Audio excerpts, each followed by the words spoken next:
आज अगर कांग्रेस कहती है इन बातों को तो वो बिल्कुल गलत है। आरजेडी अगर कहती है तो ठीक है किशोर जी, ठीक है किशोर जी हमारे साथ जेडीयू से जुड़े हुए हैं किशोर कुणाल जी। किशोर जी ये जो तूतू मैं ठीक है आता हूं अनामिका जी आपके पास भी। किशोर जी ये जो पाकिस्तान को लेकर तूतू मैं बिहार की सियासत में चल रही है, क्या मतलब है इसका?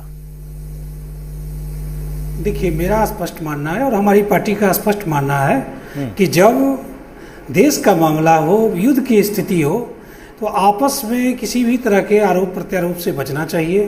मनोज झा जी ने गिरिराज सिंह जी के बारे में जो भी कहा है उसका कोई तथ्य या उनके पास कोई सबूत नहीं है। पाकिस्तान प्रस्त अगर आप किसी को कहते हैं तो आपके पास कोई ना कोई तथ्य होना चाहिए, कोई ना कोई सबूत होना चाहिए कि किस परिस्थिति में गिरिराज सिंह जी ने, माननीय मंत्री गिरिराज सिंह जी ने पाकिस्तान की परस्ती की है, पाकिस्तान के पक्ष में काम किया है।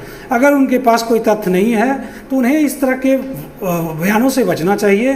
साथ ही मैं समझता हूँ कि सभी दल के नेताओं को इस तरह के बयान से बचने का प्रयास करना चाहिए, क्योंकि ये देश नीति का मामला है और देश नीति, देश में सैनिक लड़ते हैं, लड़ाई सैनिक लड़ते हैं, शहादत सैनिकों की होती है और हमारे इन बयानों से देश के सैनिकों का मनोबल डाउन होता है, वो कहीं ना कहीं अपने आप को कमज़ोर महसूस करते हैं। इसलिए सभी दल के नेता जब युद्ध की स्थिति हो, विदेश से जुड़ा हुआ मामला हो, और मैं साथ ही साथ राहुल गांधी जी पर भी ये आरोप लगाना चाहता हूँ कि आप तो एलओपी हैं, लीडर ऑफ अपोजिशन है, बावजूद उसके आप इन हाउस डिस्कशन के बदले सोशल मीडिया पे विदेश मंत्री से सवाल करते हैं, जो कहीं ना कहीं आपकी गंभीरता और आपके पद की गंभीरता को साबित करता है। लेकिन किशोर जी अगर वो इंटरव्यू दे सकते हैं विदेश मंत्री, तो क्या एलओपी उनसे सवाल नहीं पूछ सकता? तब तो इंटरव्यू देने पे भी सवाल खड़े होंगे ना? नहीं, इंटरव्यू देना एक आधिकारिक चैनल, मतलब सारे नियम विपक्ष पे लागू होंगे? फेसबुक पे अगर आप किशोर जी सारे नियम विपक्ष पे लागू होंगे? नहीं, ऐसा नहीं है।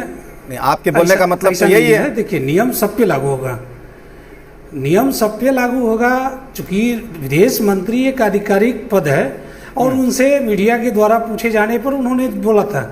लेकिन राहुल गांधी जी किस परिस्थिति में विदेश मंत्री से सवाल करते, वो मीडिया में अगर जवाब देते तो चल सकता था, लेकिन विदेश मंत्री से ट्विटर के माध्यम से, फेसबुक के माध्यम से या सोशल मीडिया के माध्यम से सवाल करना कहीं ना कहीं उनके पद के प्रति गंभीरता को कमजोर करता है। जी अनामिका जी आपसे सवाल है कि चलिए ये तो राष्ट्र से जुड़ा हुआ मुद्दा था, भारत